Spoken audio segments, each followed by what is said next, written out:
focused on stopping male suicide? Quiet everything, literally everything. In The Notebook, Green Mile, Forrest Gump, quiet adverts, songs. Tried probably a handful of times since I would give it MP.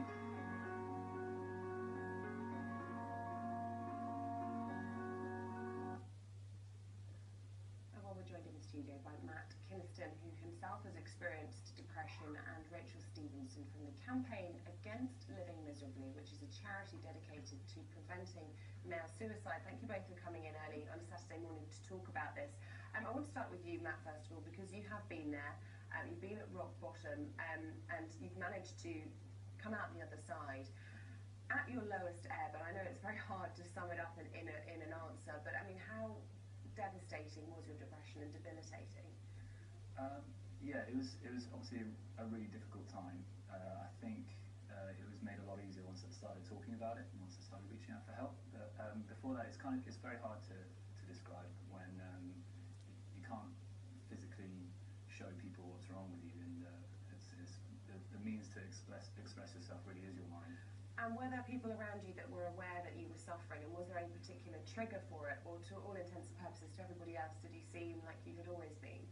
It was difficult as well in my situation because I was abroad and I didn't really have my support network with me, so a lot of people didn't know who I was before, so even when I was quite miserable, there wasn't many telling signs for the people I was with. Rachel, I mean, the statistics are incredibly concerning. I mean, the biggest killer of men under 45. Why is it such a problem for men? Is it all tied up, notions of machismo and what masculinity is supposed to be? So you're right, the statistics are quite shocking. Every day in the UK, 12 men on average will take their own life, and it's 3 in every 4 UK suicides that are male, so there is this real sort of gender divide, this gender disparity. In terms of why that is, we've released a report today with the Huffington Post UK, which shows that there are a lot of expectations and pressures that men are facing, and a lot of those are to do with old ideals of masculinity, that men need to be strong and silent. So we have men telling us that they feel more pressure to be the breadwinner. We have men telling us that they feel more embarrassed to open up about being depressed, say, or having a mental health problem. So yeah, we would say that there's a lot of those societal expectations and pressures that are playing a role here. It's also still huge taboo, whether you're a man or a woman. As we were saying, a lot harder for men to open up and be honest about it. What was the reaction to people, particularly given that you were a long way from home, when you finally decided to confront it?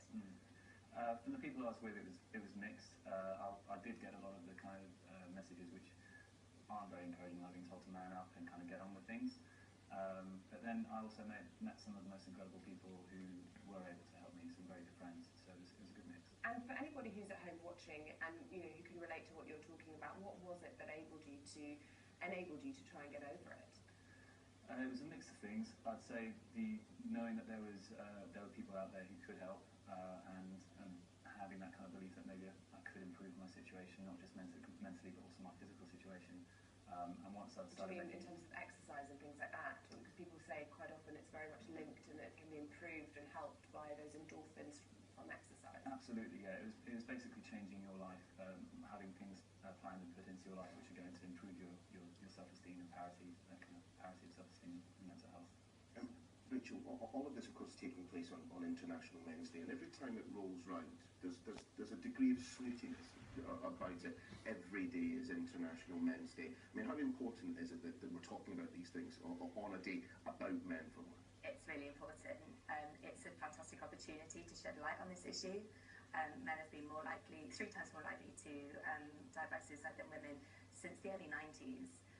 It doesn't really show many signs of changing. So if it's been the case for so long and we've got this opportunity once a year, but hopefully more often than that, to shed light on the issue, then it's obviously a great opportunity. And given that we know from these statistics and that women are better at talking about these issues, what role do you think women, in terms of wives, sisters, mothers, play in trying to resolve this and trying to tackle the problem? It's the same probably as any family member or any friends, whether they're male or female.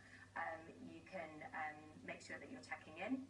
If you are worried about somebody, it's about kind of looking out for changes in behaviour. It could be that somebody was quite low, like Matt was talking about, but actually somebody who's a lot more upbeat than they normally are could be a sign. So just trust your instincts, look out for changes in behaviour, and then there are loads of places you can go for help. So website, for example.